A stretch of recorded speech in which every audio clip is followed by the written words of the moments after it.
Se você tivesse a oportunidade de ganhar 5 milhões de reais, o que você faria? Qual é o sonho que você tem, que você gera no seu coração? Talvez, pastor, é muita grana, mas eu quero dizer uma coisa para você.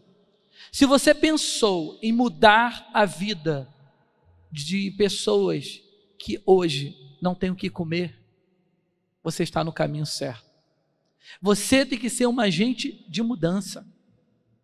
O livro de Mateus, capítulo 25, verso 40, ele diz: e respondendo o rei, lhes dirá: em verdade vos digo que quando fizeste um dos meus pequeninos irmãos, a mim o fizeste. Querido, essa é a nossa missão. Não é errado você pensar e usar esse valor para você, para sua família. Mas qual o sentido que o Senhor Jesus irá te abençoar? Qual o sentido que Ele tem para você? Imagina agora, Deus tem essa provisão para a sua vida. Mas será que o teu coração está alinhado com o propósito de Deus? Precisamos entender que o comportamento humano está sempre mudando. Situação, momento a momento, segundo a segundo. Mas muito se sente no processo de elevação e mudança interior, mas não percebe que no cotidiano continue fazendo sempre as mesmas coisas.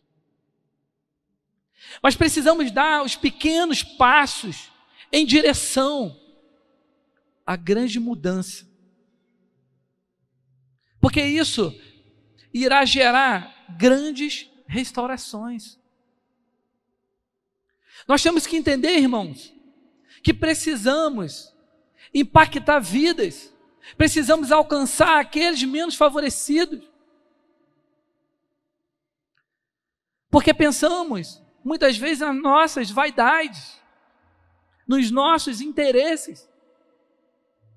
Mas aquele que está em casa agora, talvez está nos assistindo, precisando de 1 quilo de feijão, 1 quilo de arroz. É através da unidade que Deus vai gerar qualidade e mudança. Talvez chegou um momento de juntos, em unidade, fazer a diferença em Sapucaia. Porque vidas estão sendo aí alcançadas através de quê? Das células. Mas e agora? A parte que muitas vezes as pessoas sofrem por falta de alimento. O que nós estamos fazendo? Talvez a mudança nunca aconteça de fora para dentro. Ela é um processo individual e sempre será de dentro para fora. Temos que sair da igreja e ir para fora e cuidar dessas pessoas. Será que a essência de Jesus Cristo está transformando de fato a sua vida? O que Jesus pensa a seu respeito? Talvez você se adaptou com erros que te afasta da presença de Deus. Mas eu tenho um segredo para você nesta noite. A grande especialidade de Deus é restaurar vidas. Mas qual é o seu maior desafio para mudar e ser restaurado? Talvez a bebida tenha te aprisionado. Talvez o cigarro, talvez a prostituição, talvez um relacionamento prematuro, talvez a pornografia, talvez a ganância. Qual é a sua distração? Talvez você perdeu o ânimo.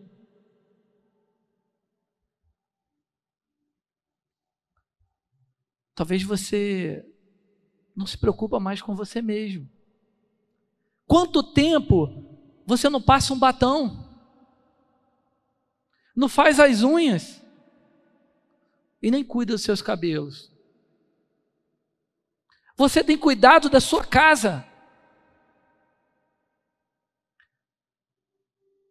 Quanto tempo você não passa um tempo de qualidade com teus filhos? Qual é a sua referência como filho, como mãe, como pai, como avós? Você tem sido um agente de transformação? Ou o seu testemunho tem impactado vidas? Irmãos, quando o seu comportamento está totalmente alinhado com o propósito de Deus, você não está mais buscando uma mudança de comportamento. Está simplesmente agindo como o tipo de pessoa que já acredita ser. Precisamos restaurar os verdadeiros valores cristãos. Isso tem afastado as pessoas. Talvez você continue fazendo as coisas no automático e sem direção. E isso tem te paralisado. Estou sempre atrasado. Sou péssimo em lembrar o nome das pessoas. Não sou bom em tecnologia. Sou horrível em matemática. Querido, o processo de mudanças requerem desapegos dessas palavras destrutivas. Essa palavra te paralisa. Quando você repete a mesma história para si mesma há anos, é fácil deslizar para essas calhas mentais e aceitá-las como de fato. Você precisa se tornar a melhor versão de si mesma.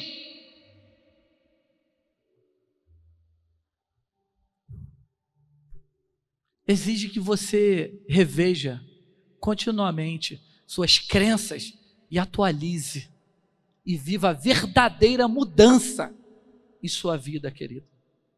Sabe por quê? Porque pequenas mudanças fazem uma grande diferença. Jesus trouxe uma grande mudança em nossas vidas. Mas para isso precisamos acreditar no que Ele é capaz de fazer por você e através de você. O maior exemplo de mudança é o apóstolo Paulo. Ele levou o evangelho com o mesmo favor quando levava o judaísmo. O mesmo fervor, aliás. Foi perseguido e preso por várias vezes, como ele fazia.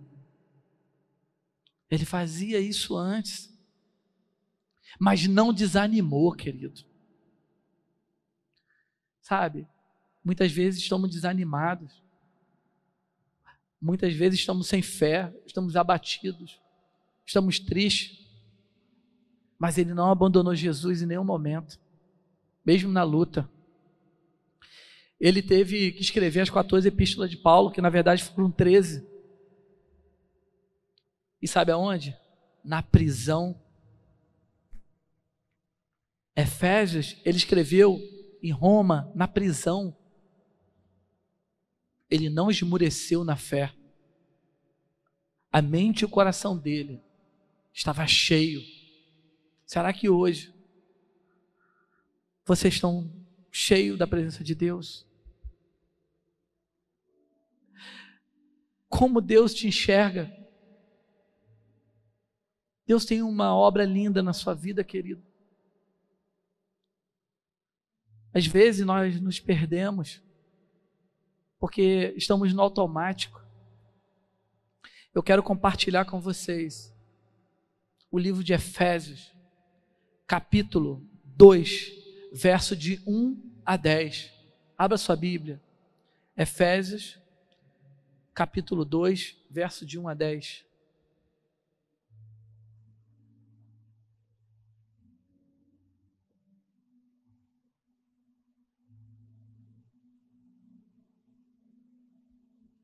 Efésios 2, verso de 1 a 10.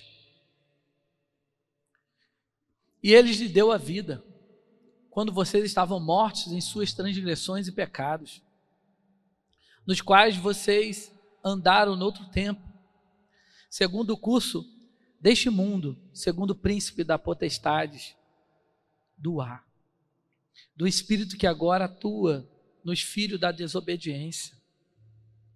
Entre eles também nós todos andamos no passado, segundo as inclinações da nossa carne, fazendo a vontade da carne e dos pensamentos, e éramos, por natureza, filhos da ira, como também os demais. Mas Deus, sendo rico em misericórdia, por causa do grande amor com que nos amou, e estando nós mortos em nossas transgressões, nos deu vida, juntamente com Cristo. Pela graça vocês são salvos, e juntamente com Ele nos ressuscitou, e com Ele nos fez assentar nas regiões celestiais em Cristo Jesus. Deus fez isso para mostrar nos tempos vindouros a suprema riqueza da sua graça em bondade para conosco em Cristo Jesus. Porque pela graça vocês são salvos, mediante a fé, e isto não vem de vocês, é dom de Deus, não de obras, para que ninguém se glorie, pois somos feitura dele, criados em Cristo Jesus para boas obras, as quais Deus de antemão preparou para que andássemos nelas. Feche os olhos. Senhor meu Deus, meu Pai, nós te pedimos agora em unidade, Senhor, que o Senhor venha falar ao nosso coração. Pai, que não seja eu a falar, mas que seja o Senhor, que o Espírito Santo de Deus toma, Pai, esse microfone, Pai, e fale ao teu povo, Senhor, para que essa semente seja semeada na vida deles, e que eles possam sair daqui totalmente, Pai, transformado pelo poder da tua palavra. Nós te honramos e te agradecemos em nome do Senhor Jesus. Querido, eu quero encorajar você nesta noite. Como ser transformados nos dias atuais? Se afastando do pecado. Querido, o tema central dessa noite, a sua mudança restaura vidas. A sua mudança restaura vidas.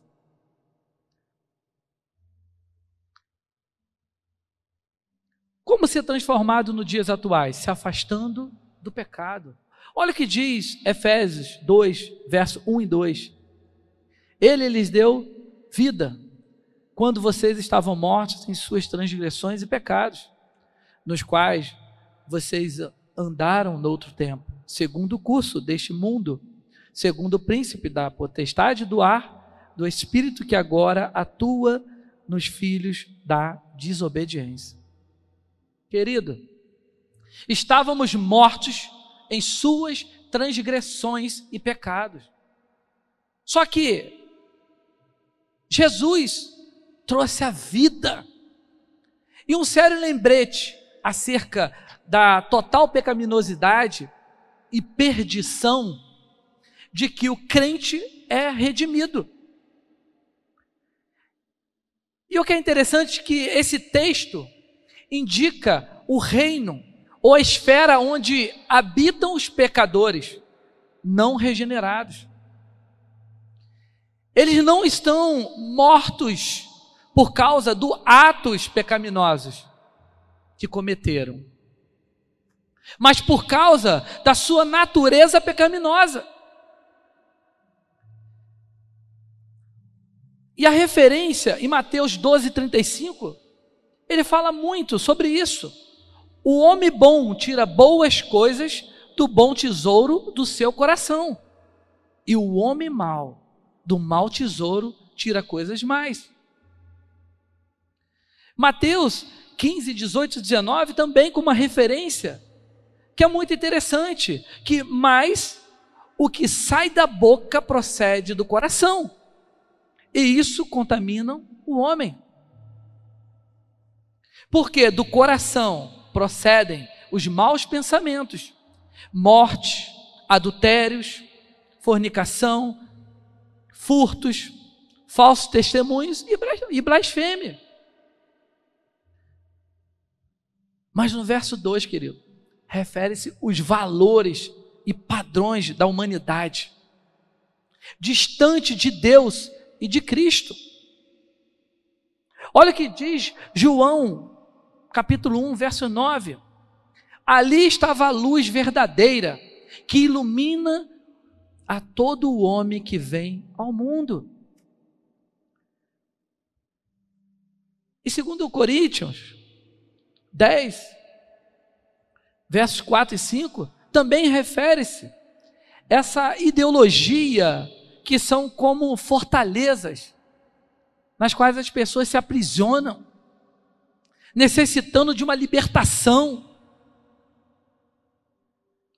Em seguida são trazidas cativas a Cristo e à obediência da verdade. É um processo de mudança que nós temos que ter, querido. A salvação é para a glória de Deus, ao demonstrar sua vasta misericórdia e amor. Sabe por quem? Por aqueles que são espiritualmente mortos por causa da sua pecaminosidade, quando ainda estavam mortos. Irmão, mortificar o pecado significa matar continuamente o velho homem. Ou seja, nossa velha natureza, essa natureza pecaminosa. Sabe? É um trabalho árduo. Você nunca vencerá a sua natureza pecaminosa, querido. Não vai. Não tem como você vencer. Mas eu creio que apenas o céu, nós, no céu, usufruiremos desta liberdade perfeita. Nós iremos sempre lutar, guerrear, para que a gente possa crescer e avançar. Mas a maior necessidade da pessoa espiritualmente morta é que Deus lhe conceda vida. Quantas pessoas estão frágeis? Quantas pessoas estão ali fora, bebendo, se prostituindo, precisando de uma mudança? O crente não é apenas morto para o pecado, mas é vivo para a retidão por meio da ressurreição de Cristo. Mas também encontra proveito na exaltação de seu Senhor e compartilha sua glória preeminente nas regiões celestiais. Sabe o que é isso? Refere-se ao domínio sobrenatural em que Deus reina. Sabe o que é isso, querido? Quando precisamos de uma cura, uma ajuda financeira ou sentimental, a primeira coisa que faremos é o quê? É buscar Deus. Altos clamores, choro, pranto. Mas quando o assunto é vencer a carne, aí, querido, parece que qualquer oração de 5 minutos basta. Sabe o que acontece, irmãos? O pecado, ele destrói a comunhão com Deus. Aliás, quem é que pode vencer um inimigo sem estudá-lo antes? Nós temos que estudar. Pois bem, o pecado é o inimigo das nossas almas. E hoje você vai ganhar mais munição, eu creio, em nome do Senhor Jesus, para vencer e combater o bom combate, assim como Paulo é o nosso exemplo. Querido, a consequência do pecado é a morte espiritual. Tem pessoas que preferem manter a paz com o pecado do que batalhar contra ele. Mas o resultado disso é um número grandioso de cristãos fracos, que não podem ser usados por Deus como Ele gostaria, para evangelizar, por exemplo. Deus tem uma obra linda, e muitos estão se adaptando ao pecado, e achando que amanhã eu posso não pecar. Depois da manhã eu posso mudar a minha mente. Precisamos deixar o pecado de estimação. Sabe o que diz Billy Graham, que deixou um legado para nós? O pecado é como um câncer, destrói pouco a pouco, lentamente, sem que nos apercebamos de sua insidiosa presença. Ele vai se alastrando até que por fim o diagnóstico final é pronunciado: doente à morte. O pecado te afasta de uma vida de oração. Tem uma vida intensa em oração, querido. Você tem que buscar. Você sabia que Charles Spurgeon, ele orava 18 horas por dia? Tem noção? Mas quando eu falo tem uma vida intensa em oração, isso é bem básico, mas tem sido desvalorizado pelos cristãos de hoje. Pouquinho tá bom, ou nada também tá bom. O fato é que precisamos orar para mortificar os nossos pecados. E o mesmo Charles Spurgeon, ele fala: se você não morrer para o pecado, você morrerá pelo pecado. Se você não matar o pecado matará você. É forte. Mas João 8,32 diz: e conhecereis a verdade, e a verdade vos libertará.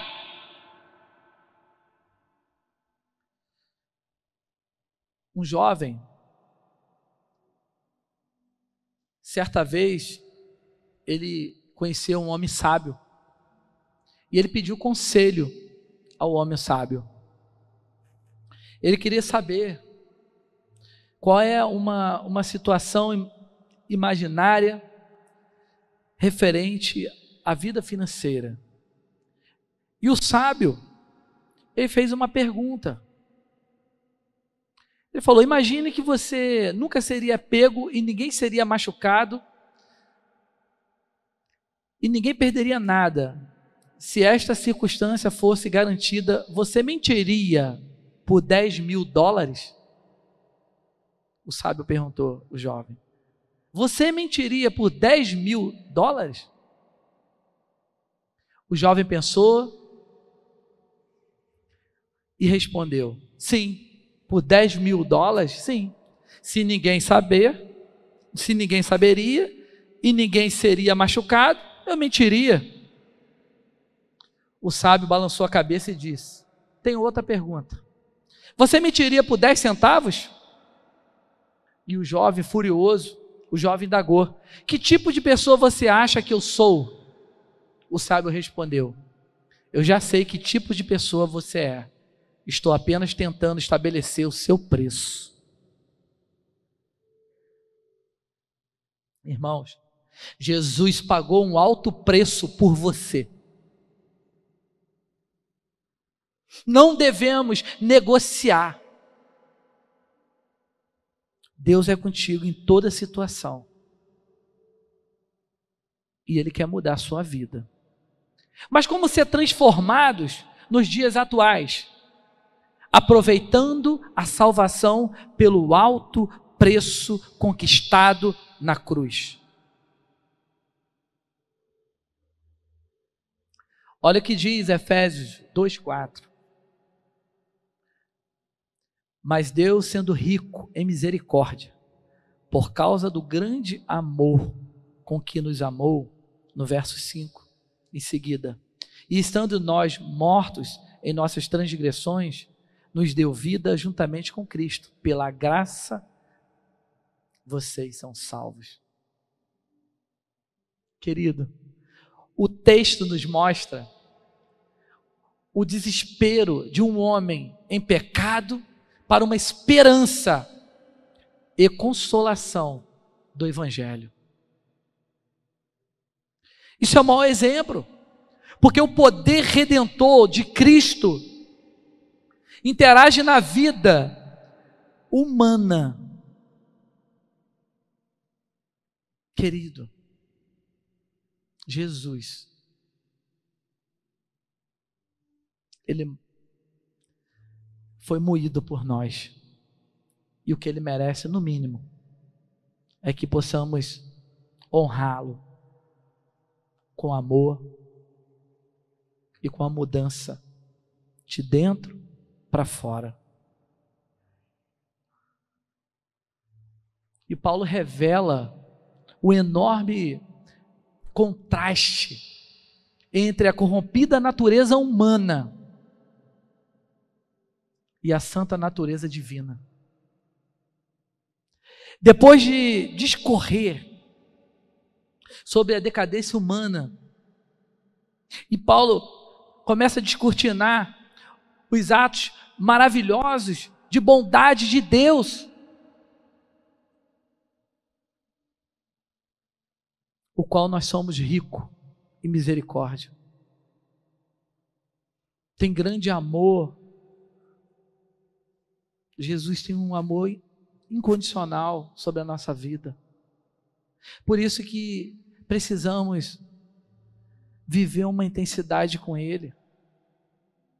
Ainda que o mundo tenta nos distrair, ainda que o mundo tenta nos afastar da presença de Deus, nós, como cristãos, temos que se manter firme e não esmurecer na fé. Deus entra em ação com o seu favor para mudar o destino eterno do homem.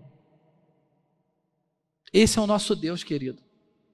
Ele interrompe a história da raça humana e muda para sempre o seu curso,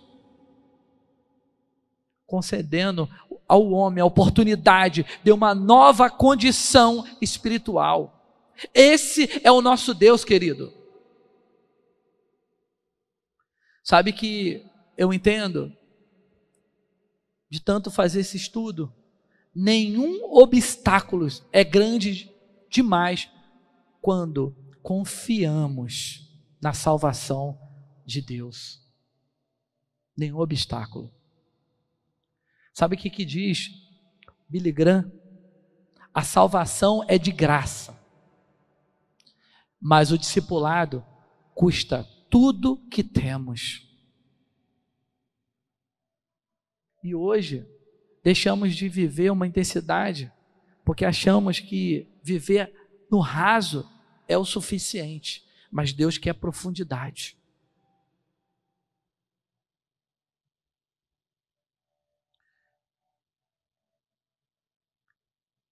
O inglês, após mudar para a América do Norte, ele naturalizou-se naquele país, adquiriu um direito de cidadão americano. Adquiriu um direito de cidadão americano, poucos anos depois, ele foi para Cuba. Em 1867, estourou a Guerra Civil, e como havia pouco tempo, entrou em guerra civil. E como havia pouco tempo, estava na Espanha, foi detido pelo governo espanhol. Ele foi acusado de praticar espionagem. Após o julgamento, considerando militar culpado, e sentenciaram à morte.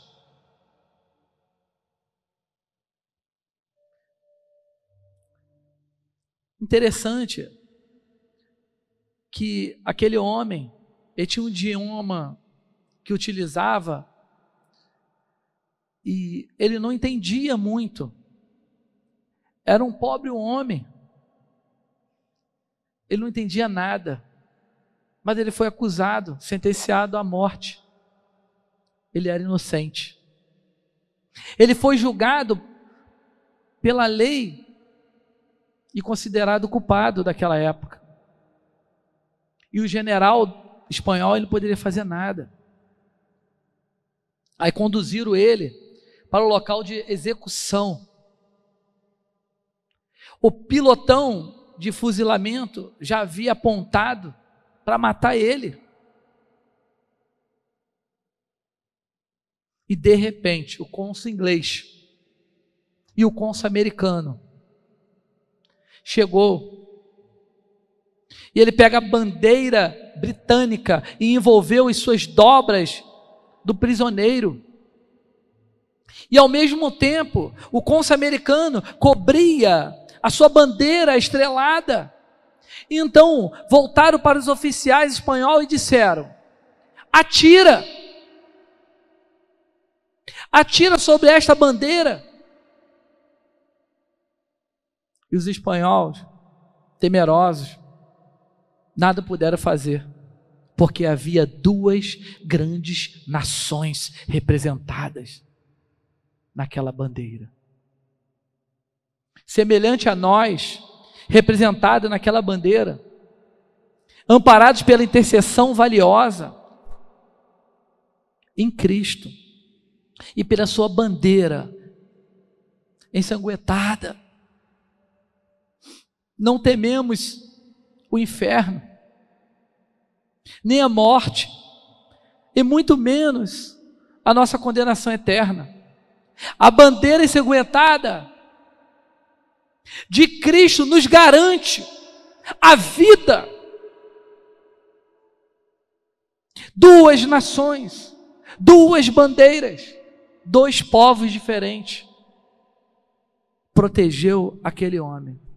Sequer Jesus, ensanguentado, fez tudo por mim e por você. Querido, em Jesus, a morte não é o fim. Recebemos a promessa da ressurreição e da vida eterna. Mas como ser transformado nos dias atuais? Entendendo que a fé é o primeiro passo para grandes mudanças. Sem fé é impossível agradar a Deus. Efésios, capítulo 2, verso 8. Porque pela graça vocês são salvos, mediante a fé. E isto não vem de vocês, é dom de Deus. A fé não vem de vocês. Essa expressão diz respeito a toda a declaração anterior da salvação. Não só a graça, mas também a fé. Querido, exige o seu direito. Acredite no Senhor.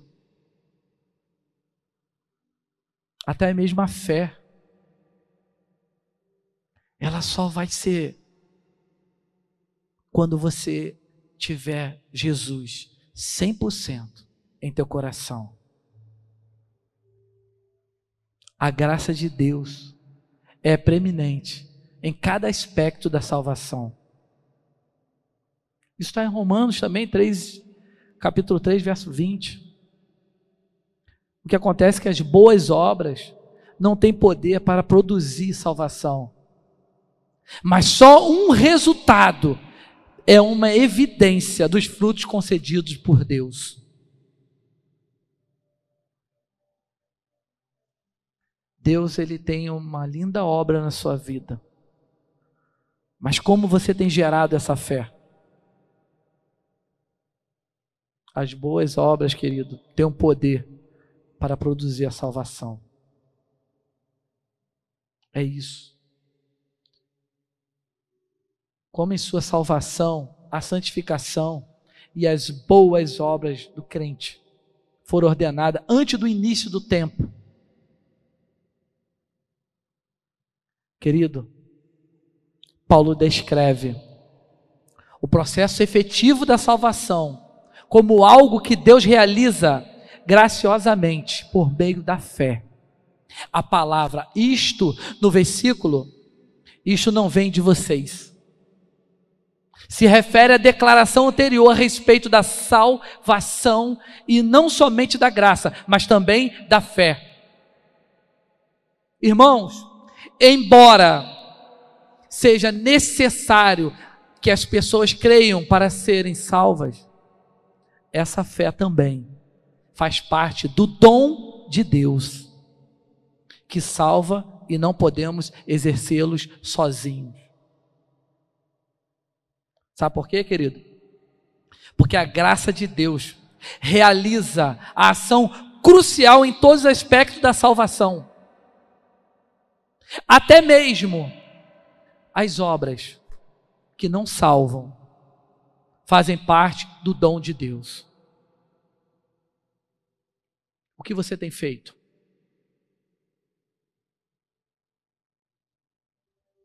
O que você tem feito? Qual a oportunidade que Deus te deu e você não seguiu? Você tem força de vontade para seguir? A graça realizou a salvação por meio da fé, querido. Ele interrompe a história da raça humana e muda para sempre o seu curso, mas concedendo ao homem a oportunidade de uma nova condição espiritual. Sabe o que acontece? Nunca perca a fé na humanidade, pois ela é como um oceano. Só porque existe algumas gotas d'água suja nele, não quer dizer que esteja sujo por completo. A fé em Deus nos faz crer no incrível, ver o invisível e realizar o impossível. Martin Luther King, ele diz: suba o primeiro degrau com fé. Não é necessário que você veja toda a escada, apenas dê o primeiro passo. Irmãos, não coloque limite em seus sonhos. Coloque a fé inabalável. Você já se vê em algo que você quer chegar? Precisamos entender que o desânimo, a tristeza, sejam sempre vencidos pela vontade. A fé que habita em nós é muito superior aos problemas que passamos. E eu quero finalizar com uma ilustração que marcou muito o meu coração. Alguns crentes em uma igreja se juntaram porque a cidade estava passando fome. A seca estava destruindo. Os gados estavam morrendo. E a igreja precisava se juntar para um grande clamor, para que a chuva pudesse cair naquela cidade e levantar aquela cidade. E na hora marcada, entra uma menina na igreja, com guarda-chuva, uma capa de chuva, uma bota de borracha. E alguém começou a rir, mas foi repreendido pelo silêncio dos demais. Sabe por quê, querido?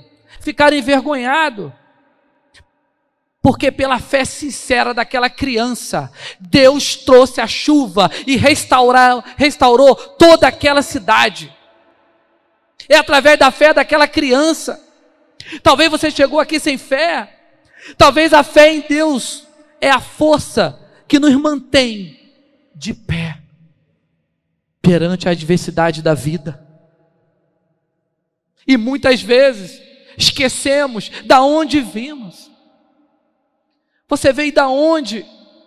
Talvez a sua família nesse momento está hospitalizado. Talvez tenha alguém que chegou aqui com vergonha de falar que está precisando. Talvez alguém chegou aqui abatido, esmurecido na fé, sem esperança. Mas Deus quer mudar a tua história, Deus quer transformar a tua história, Deus quer começar um novo tempo, através da tua fé. Deus vai te elevar em lugares que você nunca imaginou chegar. Mas para isso precisamos nos posicionar. Para isso nós temos que entender o tamanho da grandiosidade que é o nosso Deus. E hoje, uma noite especial, que cada irmão que estão aqui sairá firme, forte no propósito de Deus, e que a fé inabalável será a marca registrada da sua vida. Através da sua fé, Deus está curando o câncer. Através da sua fé, Deus está restaurando a sua vida. Bebida não faz parte mais da sua história. Cigarro não faz parte da sua história. Prostituição não faz parte da sua história. Porque hoje você recebe poder e autoridade. Você recebe uma fé inabalável em seu coração para viver uma grande transformação.